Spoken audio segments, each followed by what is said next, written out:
BNP জাতীয় নির্বাহী কমিটির সদস্য ফকির মাহবুব আনাম স্বপন বলেছেন, বাংলাদেশের রাজনৈতিক পরিবেশ ভালো।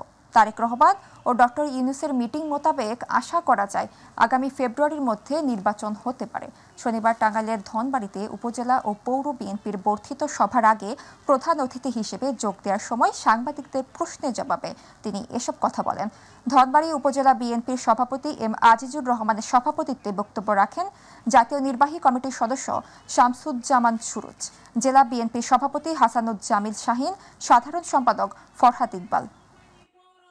আমাদের প্রায় 54টা দল আছে বাংলাদেশে। সমস্ত দলগুলি নির্বাচন চায়, সুতরাং বাংলাদেশের মানুষ নির্বাচন চায়, বাংলাদেশের মানুষ নির্বাচন মুখী হয়ে বসে আছে। সুতরাং আশা করব আমরা যে নির্বাচন যত তাড়াতাড়ি হবে এবং জনগণের হাতে যত তাড়াতাড়ি ক্ষমতা হস্তান্তর করা হবে, ততই দেশের জন্য